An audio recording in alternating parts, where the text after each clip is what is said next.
The stronger the emotion that we feel from some external event in our life, the more altered we feel inside of us as a result of that condition outside of us, the more we pay attention to the cause, and the brain narrows its focus on whatever it is that's sitting there, and it freezes an image and it takes a snapshot, and that's called a memory. So the higher the emotional quotient, the more fear, the more pain, the more shock, the more anger, whatever it is, the more we pay attention to the cause, and so then we create long-term memories that way.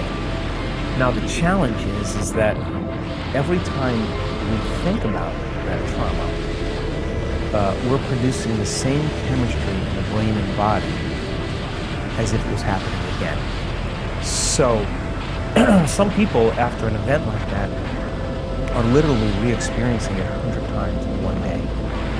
And this is a crazy thing, because what it does is it activates the survival gene. And when you're in survival, what you want to do is make sure that that doesn't happen again. So what you start to do unconsciously is you start to begin to forecast what you'll do if it happens again, right? And you start selecting a worst case scenario in your mind. And then you think, well, what if this happens? What if that happens? And you start to even make it even more, you get more creative, right? And every time you do that, you start experiencing the emotion of that future based on the pain of your past, the fear of your past, the anxiety of your past, the depression of your past. And so the person's conditioning their brain and body into the past, and at the same time, they're literally bracing themselves for the worst case scenario in their life, because in survival, if you prepare for the worst, there's better chances of survival. And you could have 10 really great things go on in your life, and you could have one bad thing, and you keep focusing on that one bad thing because you got to be prepared for it happening again. So people unconsciously then spend their whole life looking around the corner, waiting for it to occur, and they're on guard. Now that's not a conscious process. Common in PTSD from soldiers. So they're constantly looking for the roadside bombs, and they're highly elevated, and it's very it's unconscious. What they're doing is when you're in that brainwave state, you're sweeping your environment to determine if there's anything out of order, and you're doing that because the brain is on such an aroused state. In survival and stress, the brain is in a very alert state, and the brainwave patterns are high beta. You're super aroused, you're super alert, because you're vigilant about one thing out of pattern that looks unusual or unrecognizable. And the moment you see that, it's that thought that opens the door to the conditioning that you've been creating all along. Remember, this is not a conscious process. It's no different than ringing a bell and watching a dog salivate. The stimulus is also causing an autonomic, physiological, chemical change that's taking place in a person's body, and that person literally, from a biological standpoint, is back in that event, and they're going to behave in almost the same way that they did then, because they're trapped in survival, right? Right, and like you said, that's a snapshot.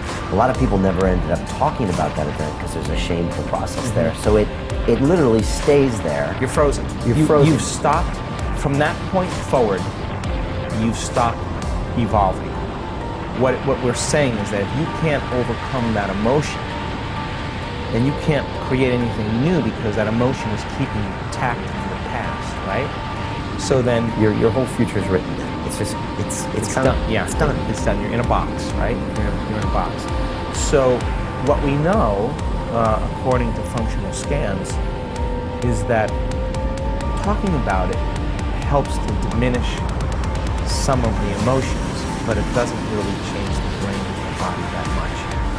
You can talk about it, you can have some insights, but until you begin to make fundamental changes, you're not going to go anywhere. We also know that when a person is in an environment that's remotely familiar to the event, even to the smallest measure where they can associate something, a small little trigger, they're going to have that same emotion consume them, literally consume them. So the problem is not that it's just in the brain, Brian. The problem is it's in the body as well, because it's the emotion that's conditioning the body subconsciously into the past. And now we're 5% conscious mind, 95% subconscious mind. So then that becomes a very profoundly distinct program for that person. So they lose interest in any other thing that is not related to the emotion they're experiencing. In fact, no new information can enter their nervous system that isn't equal to the emotion that they're experiencing because it's not relevant. They're in survival. Survival says, be prepared for what's about ready to happen. Be prepared for the worst. Be ready. Don't let it get you this time. You know what you're going to do, and it's usually, a very primitive reaction. So you're not present. You're not evolving. You're not open to any new emotions or anything. Right. So there's been great research done on different energy psychology techniques like EMDR, eye movement desensitization and reprogramming. I've seen the scans. People will begin to recall the event and the emotion starts to lose its charge. Now, a memory without the emotional charge is wisdom. Now you're free from your past, right? But it's not the conscious mind that's involved. That the REM movement, the eye movement in EMDR is simulating REM sleep, and you're able to consolidate memories differently that people with trauma sometimes don't dream, or they dream the same dream. EFT, emotional freedom technique, tapping and associating it with certain emotions, kind of like a psychological acupuncture, tends to release energy out of the body, and it lowers cortisol levels significantly. The meditation, a lot of times, when you can give people the proper instruction and set up the conditions in their environment where they feel safe enough, that for me, it's never about the event. The event is incidental. It's about the emotion. So then when you start lowering the volume to that emotion, you teach a person how to get beyond their analytical mind, enter the operating system where those subconscious programs exist, change their brainwaves, and begin to make significant changes. When they start making those subconscious changes, they're less reactionary. You teach them how to find the present moment. You teach them over time the tedium, returning back to the present moment and managing their attention, managing their energy. And you are literally training an animal that has really poor manners, bodies that are just conditioned to be like a feral animal that's in survival. But when you start working with it and you keep settling it down, you're breaking that conditioning response, and you're telling it it's no longer the mind of anger, that you're the mind. And that this is where David starts slaying Goliath. This is where every time you start doing that, in the beginning it takes a lot of effort and a lot of energy. But if you keep practicing it, we have so many brain scans that show so many people healing from anxiety and depression. You can't be anxious if you're in the present moment. You can't be depressed if you're in the present moment. You're in the present moment. You're not thinking about the future or the past. And you start managing that world, then the body that's holding on to that emotion, when it finally gets trained, like training an animal to sit. If you're working with it, sooner or later, if you keep telling it and training it to sit, sooner or later it's going to acquiesce, sooner or later it's going to surrender to another mind. And when that happens, boom, there's this liberation of energy.